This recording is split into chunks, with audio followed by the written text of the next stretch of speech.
cuffs are off, man. Get right. Too many left in these leagues, but I ain't gonna leave. I'ma get right. Get right. Down to the bottom and scratch it for all the... Hey everybody, Adam Rank here.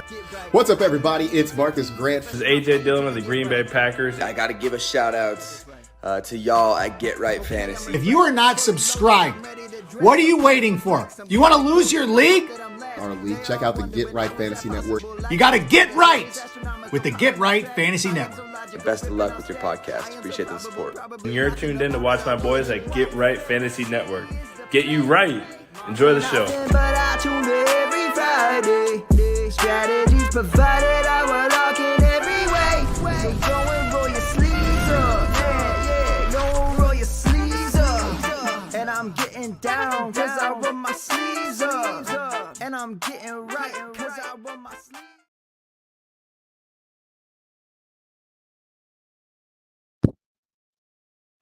What's up, football fans? Welcome to another episode of The Extra Point. I am your host, Phil Ruskin. Good to be with you on this beautiful Thursday.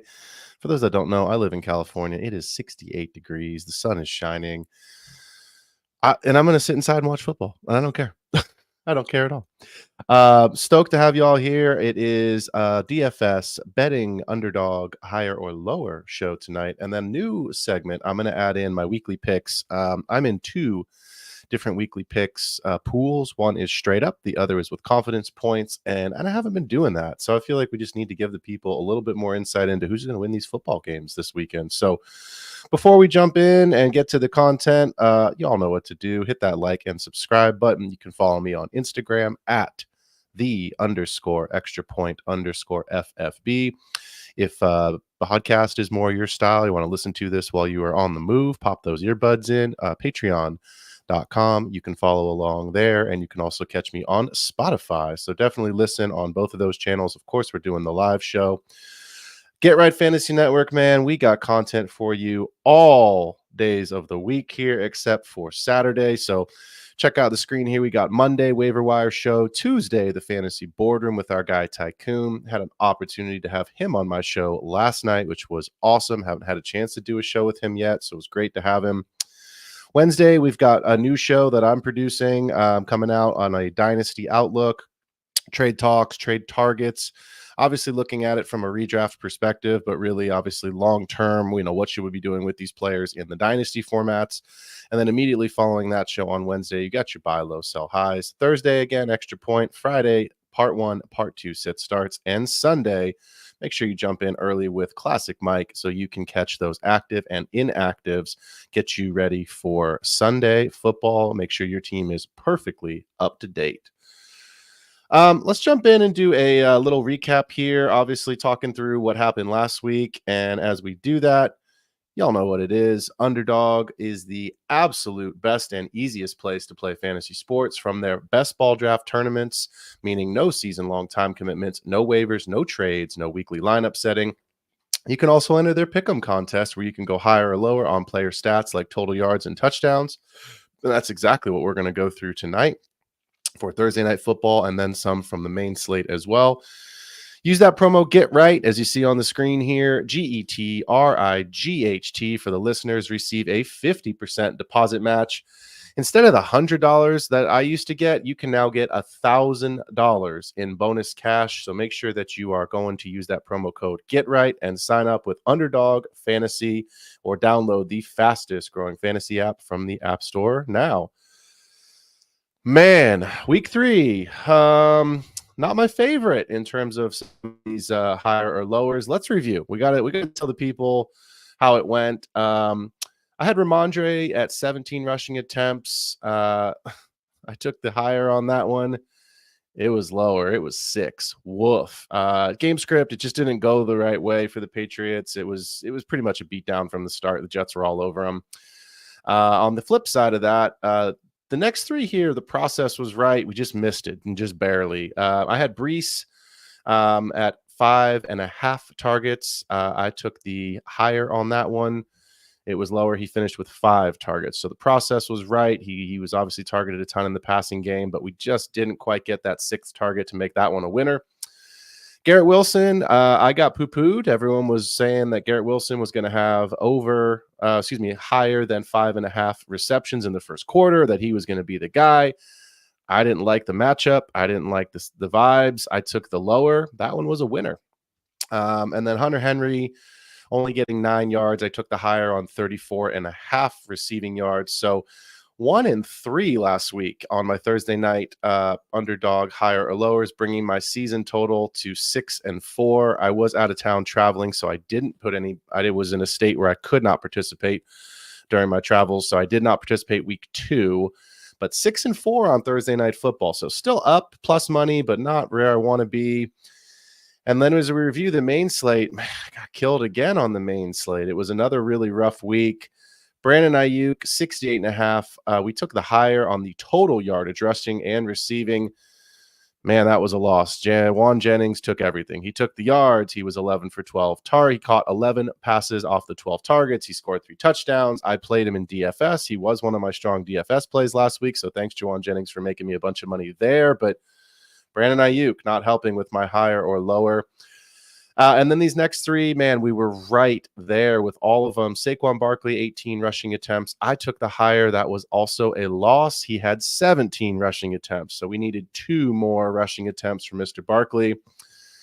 We got a good line, actually. If you were playing on underdog, Devin Achane last week was 23.5 receiving yards. If you were playing on DraftKings, he was 28.5 receiving yards. He hit 28. So if you played on DraftKings, that was a loss. If you played on underdog, and I did, that was a win. So we won that one. And then Jahmyr Gibbs, I'll be honest, I don't know what happened. He had a great day, 87 yards. He got the touchdown on the hook and ladder play from Amon-Ra. 3.5 receptions. The line seemed way too low. He's been at 7 and 8 receptions in every single week thus far. He goosed. So he had a great day for you fantasy-wise, but from a higher or lower perspective, it was a stinker. So 1 and 3 on the main slate props. And again, no week 2, but bringing my total on the season to 7 and 3. So still doing really well, but my first 3 losses here on the main slate. And then obviously we're going to jump in and talk about who I like right now. So we've got the Giants hosting the Dallas Cowboys tonight. I will cover the pick here in a second. I've got 2 separate cards tonight. And I mentioned this last week. I'll mention it again. It's just hedging, right? So for those that are new to the betting market, you can put in 6, 7 leg parlays, 8 leg parlays. You can put your $5 in and you can win $300 or whatever, your payout's going to be. And that's awesome. But you're asking 7 to 8 things that absolutely have to go right. If you get the protected picks, you still need 3 or 4. So the way that I like to do my cards is I like to just pick 1 or 2 of the 3 to 5 lines that I pick throughout the week and just stack them up to hedge. So I've got 2 separate cards tonight. The first card is Zeke Elliott, 7.5 rushing attempts. I'm going to go ahead and take the lower on that one. He has actually been trending down. And if you give me 1 second here, I'll pull it. He has rushed rushing attempts, 10 rushing attempts in week 1, 6 in week 2, 3 last week against Baltimore. Now that I say that, they'll give him the ball 20 times tonight. But no. So he's decreased his attempts every single time. It's a backfield by committee. Dallas is very unpredictable. The one thing that I do feel fairly certain is that Zeke's older and pretty predictable in the fact that they just don't seem to be using him. I think it's probably more likely he gets a touchdown tonight than he gets 8 carries. So going to go ahead and put that. Well, I've already locked it in, but I went ahead and took the lower on Zeke's rushing attempts, lower than 7.5. On underdog, you have to have at least 1 player from each team. So I came back on the other side with Devin Singletary as my anytime touchdown scorer tonight. I mean, nobody really wants. Sorry, I know if Classic Mike's listening. Nobody really wants to watch the Giants, but if you do, you're looking at Singletary and you're looking at Neighbors. I mean, those are the players. So I think for me, looking at the way that this game goes tonight, I have no idea what to expect. It's a divisional game. They're expecting a little bit of weather. It could be a game that's a typical divisional, 21-17. It could be 42-35 because we've seen, both sides of that here. But give me Devin Singletary as an anytime touchdown scorer. I will take the higher on that. And he's obviously scored twice in the last 2 weeks. So I like the way that he is trending right now. On the other card, I've got 3 players on it, and it's 2 Cowboys mixed again with Singletary. So I like Singletary again tonight. Dallas's defense historically the last 3-4 years has been their bread and butter. Dan Quinn is the now the head coach in Atlanta. I don't know if they're broken or if they're just having a slow season to figure it out, or if they're just tired of Jerry being Jerry, but you can run on them. You can throw on them. You can kind of do whatever you want right now. So I have Singletary tonight, 61.5 rushing yards. I'm taking the higher on that. He's been able to surpass that. Again, it's really kind of everything is going through him. He's pretty much been the workhorse back. So give me Devin Singletary there. He has rushed for 37 in week 1, but 95 and 65 the last 2 weeks. I didn't like any of the other lines. A lot of them were, 18.5, I think was the line for his number of attempts. He's only had 16 and 16 over the last 2 weeks. So that was the best Singletary line that I could get. And I know Trayvon Diggs coming off the knee surgery, and, I just mentioned the Cowboys are kind of broken, but it's still Trayvon Diggs. So could Neighbors get to his 72, 73 yards? I think it was 72.5. Probably. I certainly see it in his range of outcomes, but I also see it going the other way. And if Dallas is smart, they take away Neighbors and say, look, somebody else has to beat us. So I liked the Singletary line the best. I paired that with 2 pass catchers on the opposite side of the ball. As you can tell, I'm very clearly fading the Dallas running game this week. So I've got Jake Ferguson at 4.5 receptions. I'm going to go ahead and take the higher. Ferguson had a really good week last week, 11 targets, 6 of those catches.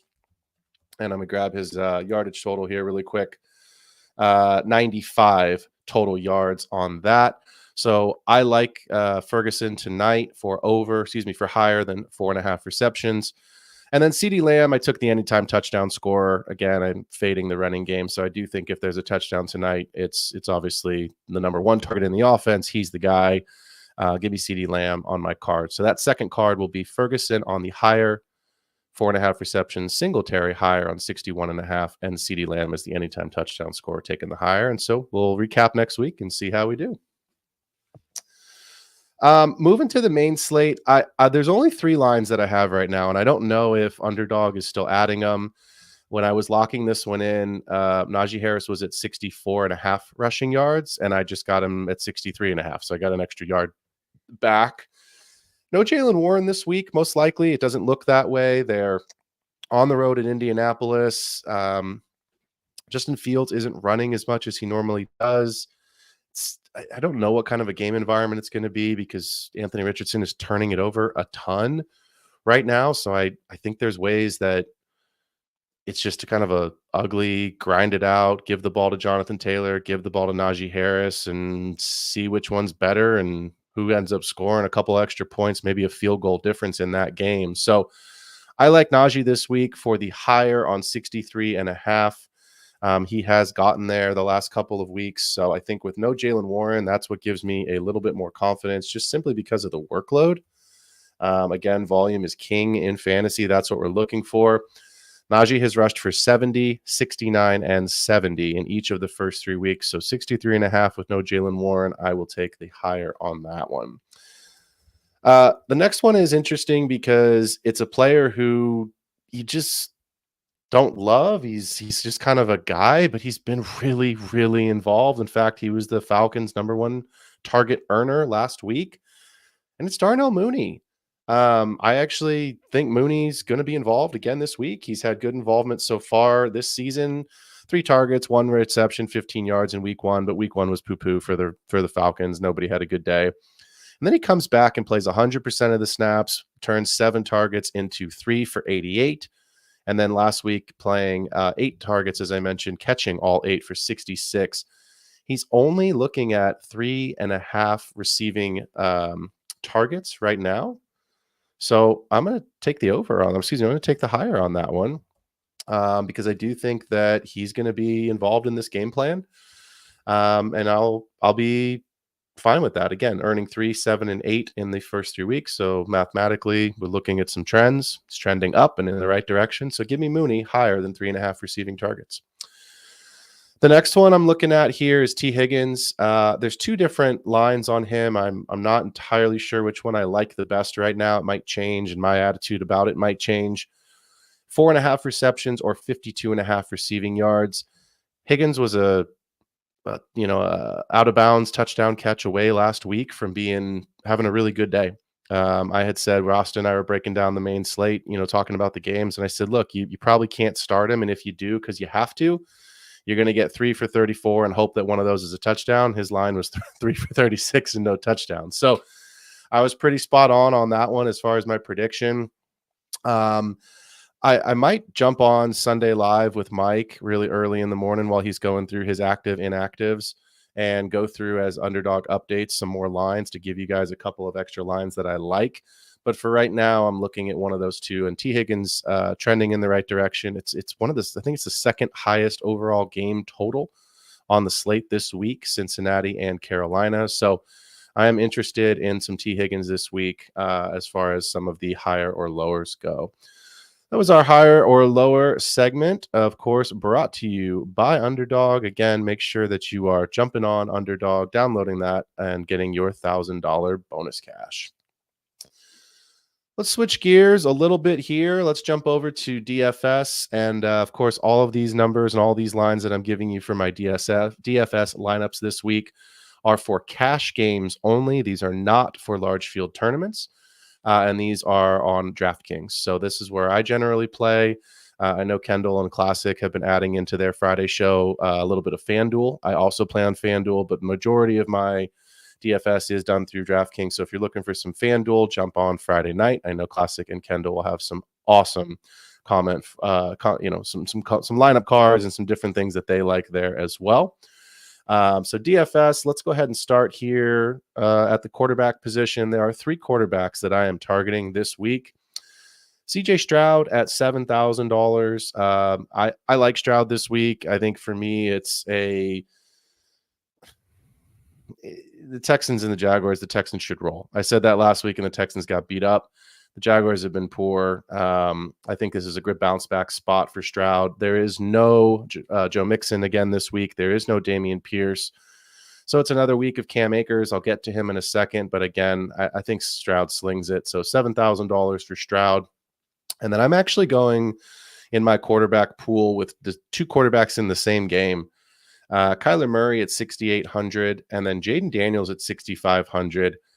My early lean is Daniels early in the week. The rushing upside, of course, is built in, but I liked what I saw last week in the passing volume against Cincinnati. So for me, I think there's definitely some good opportunities here for Daniels, regardless of how the game goes. If they're chasing the game, he's got to throw it. If they're ahead in the game, he can run. So I'm probably going to take the salary savings and start Daniels. But again, I've got Murray at 6,800 and Stroud at 7,000 in my quarterback pool. And before I get to the running back position, I got Roberto Perez asking a quick question here. So we're going to jump in and just take this question really fast. He says, what up? Would you trade Derrick Henry for Brian Robinson Jr. and MHJ? Yes, in a heartbeat. So if I can get Brian Robinson and Marvin Harrison Jr. into my team, regardless of format, I'm assuming this is a redraft question. If it's a dynasty question, it's an absolute yes. But even in a redraft format, I would still rather have the 2-for-1 here.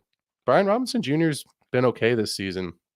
He's actually a player that I'm going to talk about in the running back section, which is why I took this question here real quick. There is no Austin Eckler this week. Brian Robinson Jr. should have the backfield to him. So he will have the backfield, I should say, to himself. And even with Eckler, his usage has been really, really good. So yes, Roberto, if you have this trade and you can get Derrick Henry off your roster and bring in Brian Robinson and Marvin Harrison Jr., I would absolutely do that. So let's talk about running backs.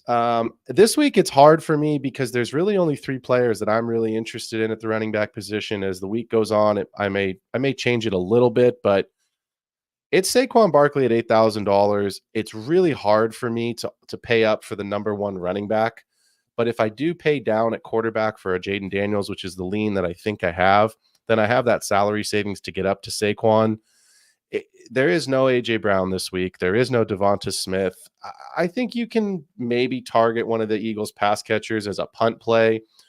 Dallas Goedert projects really well this week because there's no really solid receivers, but he's expensive. I am going to talk about him in a bit, but You're talking about 109 yards, 95 yards, and 147 yards rushing with 4 touchdowns already on the season, and then an additional receiving touchdown for Saquon. He's the RB1 overall. Sometimes paying up for the top guy, if he can actually be the RB1 on the week, isn't the worst thing. And I do think this is another week where Saquon can return that value. If that scares you and you're not wanting to pay for the number 1 running back, knowing that it's, he has to finish at RB1 to pay that off, Brian Robinson Jr., I just mentioned, 6,100. So, a $1,900 savings there. So again, if you want to go and put, 4 wide receivers, 3 wide receivers, I should say, into those wide receiver and flex spots, I'm okay with that for sure. But backfield to himself, it's a revenge game for Cliff. I think the game environment should be good. It should yield points. You got 2 running quarterbacks. You've got some guys that, Connor and Robinson can score touchdowns, which obviously is going to help a tremendous amount. And then also I would offer Cam Akers at 5,300. If you're paying up for Barkley, if you want to pay up for a quarterback, if you want to pay up for a receiver, Cam Akers at 5,300. It's not quite the free square that it was last week. If my memory's right, he was at 4,700 last week. So it is a little bit higher this week, but 5,300 is still not a bad price for a player that is going to get the backfield to himself. Again, I mentioned it. We expect Stroud to sling it against Jacksonville in a get-right game at home. But if Akers falls in the end zone at 5,300, you're absolutely loving that price and you're loving that player in your lineup. At wide receiver, I have 3, and I'll call it a half players in my pool this week. I am paying down at wide receiver this week, and I want to get Rashee Rice into my lineup. And it's more about the fact that there's only one Chief that I truly trust right now. If you want to stay in the flames with Carson Steele, his price is pretty low. I'm okay with that, but with Kareem Hunt getting elevated, he's a goal line guy. What if he gets 3 carries and they're all 3 goal line carries and he steals the touchdown? So there's ways that it can go wrong for Carson Steele this week. Rashee Rice is just crushing it. I mean, he's the number 1 target earner in that team. The ghost of Travis Kelce, I don't know when we're going to see him, but Rashee Rice has had 9 targets, 6 targets, and 14 targets last week against Atlanta. He turned that into 12 for 110 and a touchdown. He has scored twice in the last 2 weeks. Give me Rashee Rice as my wide receiver 1 in my DFS lineup this week at 7,300. The Chargers, not a defense that scares you, and no Derwin James this week. So apparently Rashee Rice can go drive 5,000 miles an hour down the freeway, hit a bunch of people, and then flee the scene and doesn't get suspended. But Derwin James, hits somebody in the game too many times and gets a 1-game suspension. So the NFL is backwards, man. But no Derwin James gives me an even stronger reason and conviction to play Rashee Rice. I mentioned it earlier just in the higher or lower section, but I'm really in on T. Higgins this week. I think the Bengals are going to bring him along. He had what we saw last week, showed no setbacks. The hamstring looks good. I do think this is a good week. It's the second highest implied game total on the entire slate. And Cincinnati has to win the game. If they don't win this game at 0-4, I don't care what Joe Burrow says about we got to get better. Their season's done, and Zach Taylor's probably looking for a job. So this is the Bengals season because at 0-4, especially if the Steelers go to Indianapolis and win, which would make them 4-0, you're not coming back in that division as anything more than a wild card, and I just don't trust it. So I like Burrow this week. I like Chase this week, but I do like Higgins at that price at 5,900. I think he's going to get a lot of targets in a game that we hope lives up to the hype and has a lot of points in it. The third receiver in my cash pool this week is Deontay Johnson. He did pop up on the injury report today. It does say that he should be back tomorrow, so I don't think there's a ton to really worry about. It was a groin issue, which is never good. Groin, hamstring, never what you want to hear. But with the news that I've seen on Sleeper, with the news I've read on X and some of the tweets, it seems like it was more of a maintenance thing than anything else. So as long as he practices tomorrow, I feel confident in this play. 5,600 this week. He got 14 targets from Andy Dalton last week. So, you've got Canales coming out and saying Deontay Johnson is our wide receiver 1. That's who we want to start. We want to target him. We want to feature him. And I think that's exactly what they're going to do. So rest in peace, Bryce Love. I don't think it's over, but it might be over in Carolina, barring an injury. But I think Andy Dalton looked good last week. He certainly looked the part. I don't know if he repeats that, but if you get, 80 yards and a touchdown, 65 yards and a touchdown for Deontay Johnson, you've more than paid that off. Last week he was 14 targets, 8 for 122 and 1. So I do think he comes back to earth a little bit, but I still think he's a very strong play in a game environment that we like. I'm always a fan in DFS of punting somewhere. I know everyone punts defense. That's what I generally do. And I normally punt tight end as well. The problem is there's not really any great punt tight ends this week. So if you need to punt somewhere for salary savings, I think it has to be one of the Eagles wide receivers. Jahan Dotson checks in at $5,000. I'm just going to say that's too much for me. For $600 savings when I could get up to a Deontay Johnson, for $900 when I can get up to a T. Higgins. Dotson hasn't done enough to justify that price. He hasn't done enough to justify me putting him in the lineup. But if you want to go and pay up for other guys and you need it, there are no receivers. All you need is 1 week. And what if this is the week for him? For me, I'd rather play Saquon Barkley if I'm playing an Eagle. I'd rather play Jalen Hurts. I mentioned he's not in my cash pool this week because he's the number one quarterback. But again, I think that's something that what you can get and as far as a return on that. So if you're going to punt somewhere, you can take a look at some of those cheap Eagles wide receivers. Personally, it's not what I want to do, but I do like to give folks an idea of this is a lineup card and this is a build that you can consider. So let's move to the tight end position here. A lot of Eagles in the lineup this week. Dallas Goedert at 5,100. And again, I mentioned there's not really any great punt tight end options. Goedert is expensive, but I think his role obviously is very safe. I think at the end of the week, last week, he was 11 targets, 10 receptions, 170 yards. So with no AJ Brown, with no Devonta Smith, if you want to stay in the flames with Dallas Goedert, I say go for it. I wouldn't play Saquon and Goddard together in cash. If you want to stack that game and go with a Hurts, Barkley, Goddard stack, it's going to be really expensive. I don't know that you can get all three into your lineup. But if you want to skinny stack Jalen Hurts in a tournament with Dallas Goedert, I'm okay with that. I think that could pay off quite nicely. You're basically saying Saquon fails or doesn't, hit that number one running back ceiling that is his price point this week. But I think Goddard's going to be the number one pass catching option, obviously with Barkley, and be featured this week. So he's in my cash pool. It's something I'm considering. Dalton Schultz, I really like at $4,100. I think he's a stronger play. Save the $1,000, put it somewhere else on your team sheet. Houston's wide receiver room is a little bit messy right now. Stephon Diggs projects to be the wide receiver 1 this week. Tank Dell dealing with, some nicks and bruises and some knocks and is not practicing. It's probably too early in the week to say what he's going to do. They're not going to rule him out. He doesn't have a designation of out or anything to that effect right now. But I think Tank Dell is a guy who could possibly miss this week. And then Nico Collins obviously carrying a little bit of a hamstring, popped up on the injury report today. So I think that makes Schultz attractive. We already talked about it. No Mixon, no Pierce. Cam Akers is Cam Akers. So if you're looking at a tight end, that you need, I think Schultz is probably pretty safe at 4,100. The route I'm probably going to go, again, it's Thursday. I've got 2 more days to kind of figure this out, but I think Tyler Conklin at 3,600 projects to be the tight end that I would like the best this week. For me, there is, 6 targets, 5 receptions, 93 yards. I don't know if there's a world that he repeats that this week, but Pat Surtain has been shutting everyone down. He's going to draw, Garrett Wilson's going to draw Pat Surtain.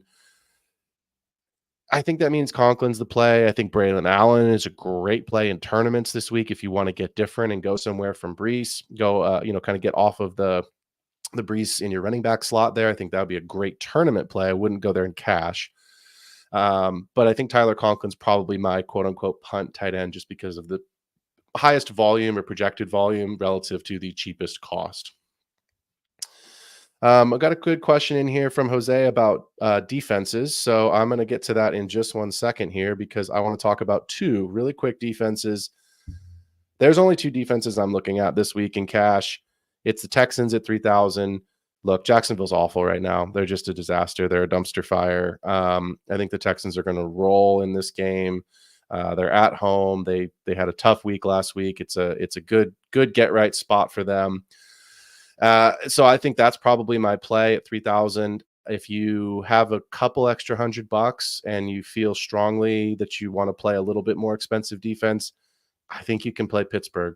Anthony Richardson, as much as I love him, as much as this is going to hurt Kendall's feelings, he is a turnover machine right now. I just said this on my show last night with Tycoon. In my main redraft league, it's a keeper league, but it's a glorified redraft league. I just dropped him. I had Jaden Daniels. And so I'm going to stick with Daniels for at least another week or 2. And then if I need to stream the position, I will. Somebody picked Richardson up off the wire already, which is fine. The guy's got 2 quarterbacks on his team, and that's fine.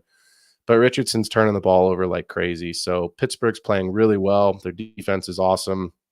If you want to get up to $3,200 for Pittsburgh, I absolutely think you can. So the Texans and the Steelers are the 2 defenses. One of those will 100% be in my cash lineup this week. So Jose saying, should I start the Packers defense this weekend against the Vikings? It's hard for me to say yes. Initially, the Vikings defense actually was one of the defenses I looked at this week because they've been so good. The game's in Green Bay. I'm going to get to the weekly picks here in just a second. I have a hard time projecting this game out. I could see it going both ways. I could see it being a kind of a slog. It depends who the quarterback is. Jordan Love's practicing, and he's practicing in pads. So that I think is obviously a really good thing for the Packers. If he plays, I think the Packers win the game, and I think that means that the Vikings have to keep up, and I think there's points in this game, and there have been points in their games. So it's probably, Jose, if you have a stronger play elsewhere, I would go away from this game because I do think with the talent on both sides of the ball on offense, there should be points in this game. And, unless you're getting, a pick six, unless you're getting a ton of sacks, you're just not going to grab enough fantasy points to really pay that off. So yeah, probably not where I'd want to go if you can avoid it.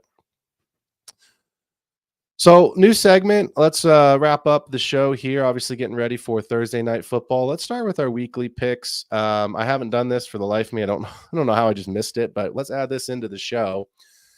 For those that are not familiar with confidence points, what confidence points are is you're basically picking each of the different NFL games.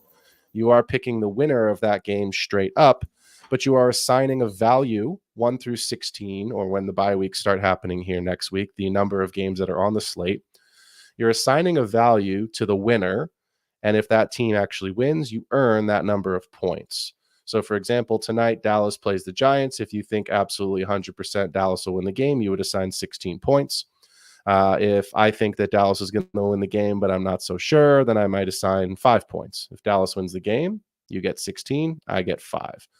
So that's how confidence points work. Obviously, if you're in a just regular pool and you're picking straight up or you're picking against the spread, then the team that you pick needs to win or needs to cover in order to get that pick correct. So I'm going to go through my picks. My picks are all the same, regardless of the confidence pool or straight up. So obviously I'm not going to change the winner, but I will share who I think is going to win. And then, of course, what value that I have assigned in my confidence pool. So let's start tonight at Thursday Night Football. We've got the Dallas Cowboys at the New York Giants. The contrarian play in me says I really want to pick the Giants because Dallas has been so bad, but I think Dallas wins this game tonight. And I actually think they win it, and I don't know if they cover, but I do think that they win it by more than a field goal. So I have Dallas tonight, and I have them for 12 in my confidence pool. So don't let me down, Cowboys, even though that should be might be a fourth quarter burner. We'll see how it goes. The next game, obviously, let's go through the Sunday games. The Bengals at the Panthers. I stared this one down for a while, but I think Cincinnati has to win this game or their season is done. I think they do win the game. I think they go on the road. I think they win this game. I think Joe Burrow throws it for 300 plus yards this week. Jamar Chase and T. Higgins have awesome weeks. I have Cincinnati winning this game, and I have them for 11 confidence points this week. So I'm very invested in the Cincinnati's well-being this week. Playing for basically what as I mentioned, what I think could be a crucial point in their season. The Saints travel to Atlanta to take on the Falcons. These games in the NFC South, they're always highly contested. They're always really close games. I think the Saints get right this week. I think that they go to the Falcons. I haven't been super impressed with the Falcons. I think they're 1-2, but they are one Philadelphia collapse away from being 0-3. I mean, you watched that game there. They came back. It was either Sunday night or Monday night football. I can't remember which night of the week it was, but obviously coming back, driving the length of the field in 56 seconds or something for Drake London to catch that touchdown. So I like the Saints in this one, but again, it's a close game. I do think it's probably a field goal difference in this game. I like the Saints, and I only have 4 confidence points this week. The Jaguars traveling to Houston. I've mentioned it a couple times. I think the Jaguars are atrocious right now. I think the Texans had a really difficult week last week in a game we thought they would win. Texans roll 16 confidence points for the Texans. Broncos going across the country to New York to take on the Jets. Robert Saleh's defense has been not great, but they were a lot better last week against the Patriots. I think that they take care of Bo Nix and the Broncos. I like the Jets in this game, 10 confidence points. I think the Vikings and the Packers on paper is the best game of the week. I think it should be the best game of the week. If Jordan Love plays, it's an even better game. These games are so hard because they could go so many different ways. I do think there's points in this game. I don't think it's a low-scoring game. I think it should be back and forth. Both teams are good. Both teams are flying high. I'm going with the Packers. I think they hand the Vikings their first loss of the season. I only have it for 2 confidence points, but I do think the Packers pull it out and end up winning this game. Steelers at the Colts. As much as I want the Colts to be there, and I've got a lot of Anthony Richardson in my dynasty leagues, I'm probably benching him this week. I think the Steelers win the game. I think they go to 4-0. Justin Fields keeps his job, and I have 5 confidence points on Pittsburgh and Mike Tomlin's guys. Rams at the Bears. I'm a Niners fan, so the part of me that says F the Rams and that ridiculous comeback last week, and the part of me that says it was a fluke and I'm just salty. The Rams are missing 3 offensive linemen. Kyron had a huge day. I actually think the Bears defense is pretty good. Jalen Johnson is a really good cornerback. I have no idea if they're going to have any sort of a receiving game again this week. It doesn't look that way. So as bad as Caleb's been and as rough as it's been for the Bears, I think the Bears win this game. 3 confidence points, but I do think Chicago gets a win at home. Eagles-Bucks is another one that should be a lot of fun. Rematch of the divisional round last year, except I see this going differently. I think the Eagles win it. I think they win it handily. I know the Bucks have been pretty good to start the season, but I think there is a really good opportunity for Saquon Barkley to find the end zone at least 1 or 2 times again this week. And I take the Eagles, and I take them for 9 confidence points, even on the road there in Tampa Bay. Patriots at the Niners. The Niners are winning. We're going to find a way to get it done. It's difficult to go across the country to come all the way from Boston. It is a 1:25 kickoff, so that's a little bit better for the Patriots, but the Niners win. Bang, bang, Niner gang, 15 confidence points. My upset pick of the week, Washington Commanders at the Arizona Cardinals. I just want to say this. Sometimes when you play in these leagues, whether it's a straight up pool or whether it's confidence picks, sometimes you just have to get different if you want to win, and you can't just bet chalk and you can't bet what everyone else is going to win. I think the Cardinals probably win this game, but I'm betting the Commanders. I think it's very possible that Cliff goes out there. He knows Kyler Murray. Dan Quinn's an excellent defensive coordinator turned head coach. Commanders looked good last week in Cincinnati. I think the Commanders can win. Like I said, I think Cardinals probably do win, but the Commanders certainly can win. I'm betting them that way, and I'm betting them for 6 confidence points because I'm going to try to make a little bit of a move here in my pool. Chiefs at the Chargers. Let's not sugarcoat it. Chargers aren't great. Chiefs aren't playing well, but they're still the Chiefs. Give me the Chiefs, 14 confidence points. Browns at the Raiders. You You go to Baltimore, you score 10 points, you overcome a 10-point deficit to win the game in the fourth quarter. You then get a guy that hasn't played quarterback in however many 2 years, the Panthers, at home in your own stadium, and you lose. I don't understand the Raiders. I don't get it. I think they have some good pieces, but the inconsistency kills me, and I'm still picking them. So I'm taking the Raiders, and I'm taking them for 8 this week against Cleveland. I think the Raiders and Antonio Pierce he'll get those guys ready to go. I think they're, again, at home. I don't know if last week was a fluke, but I think they find a way to right the ship and get themselves going. And give me the Raiders for 8 this week at home. Bills Ravens, 23-20, coin flip. Ravens defense hasn't been great right now. Mark Andrews' usage is basically non-existent. I know we were talking in our group chat with the Get Right guys today. Maybe he's still not well. Maybe the car accident was more serious. I think someone brought that up, or, maybe he's still carrying an injury, but something is not clicking for the Ravens offense right now. And then defensively, like I said, to blow that 10-point lead last week to the Raiders, it's tough. 2 weeks ago, I don't see it. So I only have the Bills for 1 point because I think the Ravens are good enough to beat them. But I like the way the Bills are playing right now, and I don't love the way that the Ravens defense is trending. So give me the Bills, 1 confident point. Titans at Dolphins, this one hurts me. I mean, we're all invested in Tyreek. We're all invested in Achane, Waddle. We were invested in Tua, but no Tua. Skylar Thompson is – I haven't done a ton of reading up on if he's going to play or not. Looks like Tyler Huntley could play.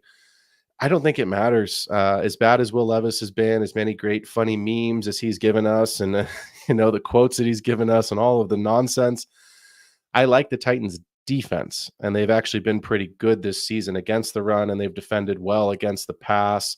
There is no pass for the Dolphins right now, and the Titans run defense has been the better side of their defense. So if you give me that, I think the Titans win this game in South Florida, and I have 7 confidence points on them. I think they're right there in the middle of my my lineup this week, but I like the Titans in this one. And then the second of the 2 Monday Night Football games, Seahawks at Lions. Lions win this game at home. The Seahawks come back to life. The Niners are going to get a game back on the Seahawks, who have a 2-game lead in our division right now. We're climbing back in the division. Give me the Lions in the black uniforms with those those Honolulu blue helmets for 13 confidence points. Love it. Let's end with a couple questions here. George Play 01 saying, should I trade Mason for Collins and CMC? I look at this trade. First of all, I assume this is a redraft question and not a dynasty question. So from a redraft perspective, I kind of look at this trade as Mason for Collins, because McCaffrey is, look, at a minimum, what they're saying is 6 to 8 weeks. The injection, he went to Germany, the Achilles tendonitis, he got this injection for this week. They say it's 6 to 8 weeks from the time he gets the injection. He got the injection yesterday or Tuesday, whatever day, but within the last 48 hours. 6 to 8 weeks puts him back at week 11 at the earliest. And I'm assuming it's 8 weeks and not 6. I think it's hard for me to give up a starting running back, George, right now, for as much as I love Nico, for a guy that's, first of all, in a room with two other guys that are pretty solid. He's carrying a hamstring thing. How serious it is, we don't know, but I would hold Mason. I get the name value of CMC and the appeal, but kind of like Travis Kelce, Christian McCaffrey's role is to win the Niners playoff games in a Super Bowl.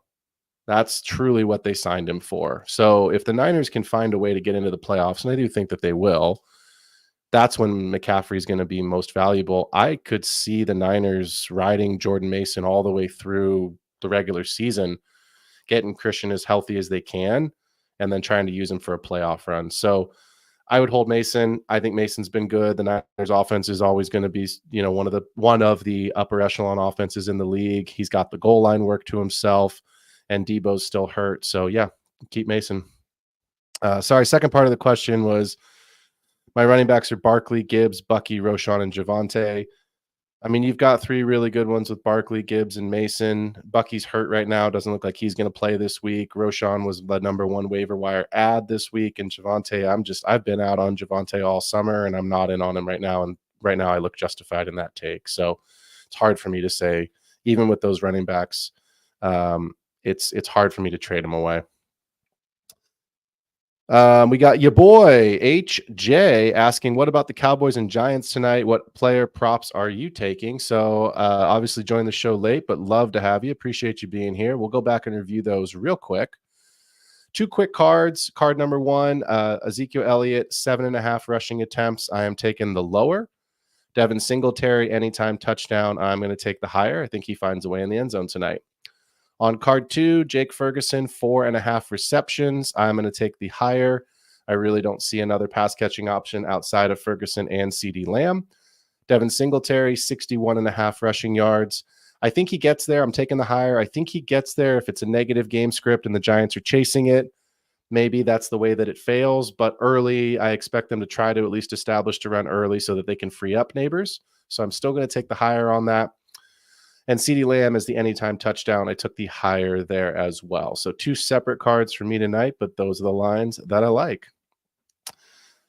No other questions in the chat. Let me just tell you real quick, tomorrow at 6 p.m. Did I mess that up? No. Tomorrow, we've got our two different shows. Pull up my banner here. Yep. Tomorrow night at 6 p.m. Eastern, go ahead, or excuse me, 6 p.m. Pacific time, apologies. You can go ahead and catch Classic Mike and Kendall taking you through the first half of the start sits for the NFL slate. And then make sure to stay on and join us at 8 o'clock Pacific right after they wrap up. Myself and Rasta will take you the second half of the slate as we go through all of the NFL games. And then, of course, make sure you join on Sunday Live with Mike so you can get those actives, inactives, those last-minute pieces of information to set your lineups. And I mentioned it at the top, and I'll wrap with this. Underdog hasn't updated all of the player lines to where they normally do, so it makes me believe there's more lines coming out this week. So I'll get with Classic Mike, but I think there's a possibility I'll jump on early on Classic Show on Sunday and give you guys a couple more lines for the main slate that I like as well. So appreciate y'all being here. If you are not liked and subscribed, please jump over to my channel. You can find me on youtube.com, The Extra Point. Hit that like and subscribe button, help build the brand. You can also follow along on my Instagram account and my Twitter handle at P. Ruskin on X or Twitter, at _extra_point_FFB on Instagram. And then, of course, if the podcast is more your style, go ahead over to Spotify and Patreon. Give me a subscribe and listen along there. Appreciate everybody being here again tonight. Enjoy Thursday night football. Look forward to seeing you guys tomorrow for our sits starts of the week. Wanted to write fantasy is the play. Marking nothing, but I tune in every Friday. Strategies provided.